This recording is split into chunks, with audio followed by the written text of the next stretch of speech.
All right. So before we get started, I got two things that are maybe trying to put Sacramento on the map a little bit. Oh, all right. I had dinner with Liz last night. Oh. So we're talking a lot of Sacramento shit. Yeah. Well, okay. Well, Nothing crazy exciting. Nothing great. No. Okay. I mean, good, but nothing. Okay. Well, here's one. Okay, so DJ Khaled is Yeah. opening a ghost kitchen in a hotel in Natomas. No, Natomas? In Natomas. It's a ghost kitchen. Are we recording? Are we talking We're about? recording. All right, ladies and gentlemen, Natomas is the suburb that basically the airport of Sacramento's in and closest suburb to downtown Sacramento, arguably. Yeah. And kind of our newest. Our basketball stadium used to be there.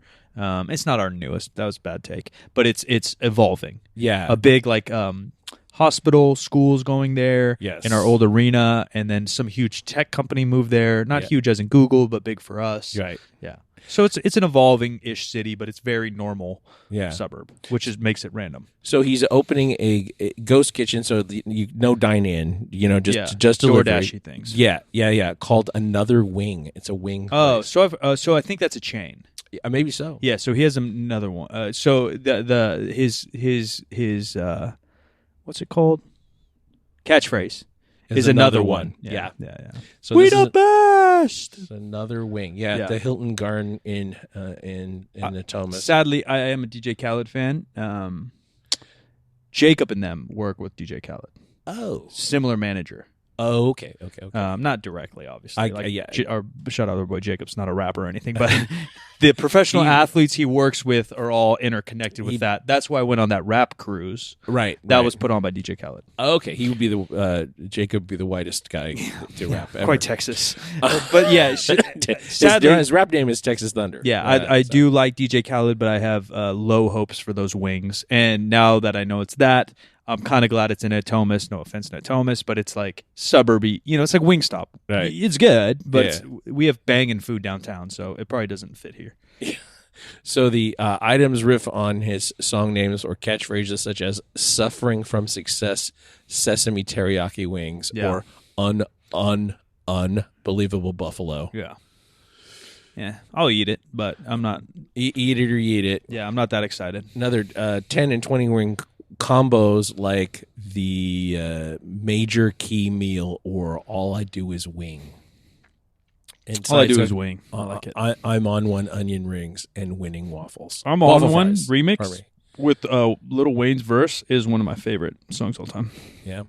The other one, I don't have the details in front of me on this, and I could probably look them up if I was motivated. But that 50 Cent signed some kind of a cooperation agreement with the Sacramento Kings. Oh, I don't know. I love that. Yeah. I mean, the dude's a business guy at this point, which is cool. And a lot of guys do stuff like that, right? Like I think Shaq owns. I don't even know what team anymore. I'm blanking. But he had a piece of this one. Oh yeah, he sold that though, right? Yeah. Shaq had a part of the Kings. Justin Timberlake owns part of the Memphis Grizz. Like those guys always play a little role. I think for fun, probably, rather than pure money investment. Because historically, it might not be your best investment. But it's cool. It could bring some hype here. If he starts showing up to some games, we start winning some games. Okay, today the Sacramento Kings announced a multi-year partnership with Grammy Award-winning musician, two-time New York Times bestselling author, executive producer, entrepreneur, and philanthropist. That's a lot of hats. Curtis 50 Cent. Curtis Jackson, dude. If we could get Curtis in here to hang upside down from one of our racks. That'd be amazing. And do a crunch. That'd be amazing. Yeah, my life I don't would be care what his complete. abs look like in that. I think it'll be possible. Yeah, he could be fat. It could be fat 50. I would. I'm only going to play Get Rich or Die Trying in the gym for the next 3 months until I make that happen. Right. Yeah. Every song I post on Instagram is going to be me tagging 50. You're gonna what's that called when you're gonna manifest it? Yeah. I believe you're gonna manifest 50 Cent right here at 3rd Street. We know a couple people at the Kings, or at least I still do. So we might be. Yeah, it's not out of the realm. No, that 50 might come in here and hit a pump. Yeah. This is 50 Cent, his premium wine and spirits company, Sire Spirits LLC, and his charity G Unity Foundation. G Unity, I like that. Yeah. So I was listening to G Unit yesterday. I like that. That's probably more of an impact than Sadly, DJ Khaled's kitchen. He becomes the premium, official premium champagne partner. Oh, sick. With Le Chemin du Roi, which is the King's Path. I thought it was going to be dog, but that's not. It's King's Path, not the King's Dog. Proud Spirits partner. See, the thing about champagne is the Kings are never going to win anything, so you're never going to be out champagne sprayed all over the How sad. The locker room. That's one day. I mean, didn't our soccer team win something? I know they're unrelated, but I think soccer team just advanced. Yeah, for sure. Yeah. And the Kings are trying to buy our AAA affiliate, Sacramento really? Rivercats. Yeah, and I know they're historically pretty good. They have historically been pretty good, and although their attendance is, I guess, falling just because of, in part, I think because of the way the Giants use them. It's very taxi squaddy, they're back and forth. You can't get behind somebody. Yeah. And my understanding is that the family that brought the AAA affiliate here, they lost their patriarch in 2009, and so one of the sons has been running it, and I think they're just trying to get out of it. Yeah, I don't blame them. $100 million. I don't blame them. Ladies and gentlemen, welcome to Friday's episode, The One Good Question, where we answer your questions. We choose your questions. If you want to get involved, potentially to win prizes and exclusives from 3SB Good Company, all you got to do is join Discord. To join Discord, you got to go to 50percentfacts.com. We got a link to Discord. It's totally free. Basically, all it is a group chat, new app that we hang out. On that app, you're going to have like-minded individuals. We're just sitting there chatting, bullshitting all day. You get exclusives, early access to all our clothing and all the news for 3rd Street and Good Company. And we have tabs on the left. It's called The Good Question. You go in there, ask any question you want. If we choose your question, you win that prize. And that's today's episode. So, I got one from my boy Eddie Drizzle. Shout out to young Eddie Drizzle. Eddie says, if you could go back in time and bring back one trend, fitness or not, but maybe let's say fitness. Let's keep it fitness to keep it clear, because trends, there's a trillion.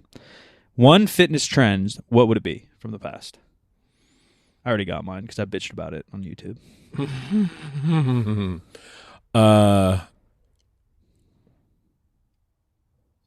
I think I would bring back how easy it was to monetize social media presence in say 13, 14, 15. That's not a bad one. In just the early days of YouTube and stuff felt so much more like a community, and obviously that's us being biased, but like it's cool that it grew, and there's tons of content creators now. But it was also cool when it was small and everybody knew everybody. I think that this is probably a little self-examination, a little self-criticality here, that like we consider a lot of people that we have dealt with over the years to be like our buddies or friends or whatever, good acquaintances, whatever. But because not very many people have the same kind of leverage that they used to, we kind of don't put as much into the relationship either. And it's not that we're being crazy about it. It's just kind of, it's like we only have so much energy, and how do we pick who we do stuff with? Or like business itself became more of a priority over the content, where the content's a large piece of it, but the scale changed. It used to be 80% content, 20% business. Right. But because of reach and engagement and whatever ever-changing platforms, now it's like 50-50. Yeah. So like the collaboration's less, and COVID ruined collaborations for a lot of people. It did. We're picking things back up, but yeah, I agree. I don't disagree. Mine would be, and we've bitched about this a lot, so I don't mean any offense to anybody, but it is like I don't know how to phrase it, because like ultra specificity in the sense that you feel you can't get stronger without these comp plates type mentality. Just that mentality of a trend where, and shout out to my boy Russ Swole, who's the best in the USAPL, arguably, right? Him or Atwood are the best to do it in the last 5 years, and may go down as the two of the best USAPL, will go down as two of the best natty, whatever, lifters all time. Yeah. He does it for the views. Don't blame you. And he talks about it. But he goes to commercial gyms and works out. And he's got shit bar, shit plate, and he's squatting 700 pounds. Yeah. Right? The Yuri Belkins, the KKs. Like, you go to a gym, and yes, I believe in optimizing your training when you want to be the best lifter you can. Find the best equipment, find the best community, find the best time, the best meal timing, all that. I'm all in. But you should be able to get strong and work out and be good under any condition. I also believe that shows how good of an athlete you are, mentally and physically. So, like, you don't need the perfect bar. You don't need the perfect plate. You don't need to, perfect chalk. Lift weights, get better regardless. Now, if it's convenient and there's a cool gym with plates and all that, yeah, go do that. I'm not saying don't, but you shouldn't need it. Yeah, I didn't work out in a gym that had calibrated plates until what year? When I showed up, we had them, but we didn't even use them. 11? Yeah, so that's when I showed up, and we didn't even use them. Yeah. So 10 years ago. But guys would be scoring 1,000 on mixed match plates. Absolutely. Yeah. Absolutely. We didn't use them because they were kind of reserved for. Yeah, and they're shoved to the side. Yeah, it was kind of an honor. Yeah. Or if you're going extra heavy or you're getting closer to a comp. And again, like, I don't think you should go that way either and find a shit bar to become a tough guy. I'm not saying that either, but you shouldn't be paralyzed by not having the perfect barbell. I think that particularly if you're benching or deadlifting, but mostly benching, you should be looking for the bar that's in the best condition, not the brand name on the bar. For sure. Because a bent barbell fucks you up. Can cause a missed lift. It can cause injury, even particularly like on a deadlift. If a bar is bent, it can torque your bicep tendons in ways that you don't like. I agree. So I don't know. I had this conversation with our friend Chris the other day because he's making us a new weight tree, and he's like, "Is this one for the kilo plates?" I said, "No, not particularly." He said, "Well, because I could extend this, and you could put I could put a hole, so you could just lock the ends of it so people can't take them off." And it's like, yeah, that would be a nice idea, but this is 2022, and if we don't have a set of kilo plates out there, we're losing members. Yeah, which is crazy to me. Which is totally crazy to me. And same thing with the combo racks. Like, there are people who shouldn't be squatting in combo racks because they're either trying to go too heavy for themselves, or don't ask for spotters, or they don't have enough spotters. And like, somebody ended up on their face in here the other day. Yeah, and it's like, to me, like, I was more stoked. Even still, I don't really use our comp plates when I lift. I'm not lifting like my heaviest, but I'm pushing my squats pretty good. And I'm just stoked that all our regular plates match. That's a party to me. Yeah. And I've bitched about it here, and these guys are going to be sick about it. But like, our regular plates are these like chiseled out Evancos that are probably as close to calibrated as you can get without paying the calibrated price. Right. And they just fucking match. I'm more about the visual. I think it's cool that they fucking match. Yeah. And then same thing. Like, there is a difference between me needing the perfect Eleiko bar or just like any power bar. Yeah, because I grew up at the gyms we were at, bars had no brand and were bent, and then definitely commercial gyms. Like, I understand the difference between, but there's just so many levels between the commercial bar, that has the finger rings on the wrong direction. And, they're like too skinny or too far. Yeah. They're not weightlifting, but they're not powerlifting. Right. They're just random. Yeah. And then the bar's bent, no knurling. I understand. There's a far difference between that and needing the Eleiko bar. Mm-hmm. You know? Yeah. Jeez, I understand you demanding or really wanting something in between. That's fair because things are accessible. But for you to, only need that or only be able to train on that or bitch about it, then get out of here, man. Just become a better athlete. That's my opinion. No, I agree 100%. Now, a trend that I wish will never come back. Okay. That's not a question, but I'm just making it up. Yeah, exactly. And I'm not here to I'm all for fucking freedom and not telling anyone to ever what to do, but I'm glad that no one's wearing tights anymore. Like, I'm not against it, and I think it started in like old school weightlifting, right? They just go like boxer briefs, and I understand when it's hot and you're weightlifting and you don't want to grab clothing. Weightlifting is much different than powerlifting, for one. And then strongman, I also understand. Similar, rolling a stone up your legs, it get caught in sweatpants or baggy shorts, probably an issue. Powerlifting, personal opinion, not an issue. There's other issues with clothing and powerlifting, and that's why we have good company, but beside the point.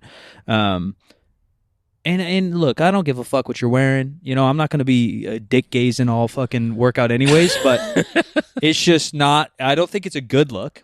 I don't think from my fashion sense. And then two, I just think it's overkill again, almost in the specificity. Like, well, I move freer. No, you don't. dude. You don't move any fucking freer than just a proper pair of shorts. Yeah. I think it's still a big thing in the bodybuilding world, though. I don't think it's backed off in bodybuilding. I think, yeah. And I'm sure there's plenty of powerlifters that still do it, but for a second there, every single powerlifter only wore tights. Yeah. And jiu-jitsu, like I understand it in jiu-jitsu, you're rolling around, you'll rip your finger off if you get caught in shorts. I understand it, but like powerlifting's not that. I don't need to see people's junk in that way. No. It's a whole twig and berries festival. In the same way, and this is going to be controversial, I don't understand the need to wear a singlet in the gym ever. I think if you're really new and like you've never worn it, I understand. One time. That's one time. Like you not get and honestly, I would be more okay with someone going singlet all the time than spandex all the time. I would agree with you. Right? Because at least you're like, all right, well, I compete in this. Like, yeah. But it is still just weird to me. Like basketball, college level, because there's we scrimmaged more or whatever. We'd always have practice jerseys and there's a bigger budget. High school, we just played in T-shirts. Mm-hmm. I'm not going full jersey every. You know what I mean? Mm-hmm. And you could argue the same thing with a singlet. Like, does it change? Yeah, kind of. A shirt to a game jersey's different, and shorts to a singlet's different, but it's just not that drastic. Yeah, it all speaks of a certain kind of insecurity. Yeah, maybe. Yeah, and I understand the concept of controlling the variables you can control and all this, but yeah, are you so unconfident in your athletic ability that you need to tighten down these things that are probably the deepest fringe of the variabilities? Yeah, like they're so far out from what's going to affect your performance. And I've said this before, people get caught up in the, train like you fight, fight like you train issue. But that's about mentality. That's not about every other fucking variable. Like the thing you can control most is what's going on in your head. Yeah. Work on that. Effort, et cetera, your walkout. Yeah, the actual application. I don't disagree. And again, I'm not here to tell anybody, you want to fucking squat naked in your garage gym at home. I don't give a fuck. If you're paying for a day pass, if you are a member of my gym and you need to do these things, more power to you. Yeah, I don't give a fuck. However, if you think that your success or failure lies in these things, you are likely wrong. Or if you're going to ask me what I don't like, I'm going to tell you. Yeah, exactly. It's your pee-pee in my face. Yeah, I don't need to see any of that. Unless you really got something to show, in which case, rock on. Do your thing. Ladies and gentlemen, brand new episodes every single Wednesday and Friday. Appreciate you guys so much. Be sure to share this thing, like it, turn it out to the world, 3sp.co. We are in Santa Clara, Power Expo, August 13th and 14th. We're here at 3rd Street, September 10th and 11th. Open gym and powerlifting meet. Viewers are welcome, so we'll see you guys at some of those. I am at the Jim McDonald on all the social media.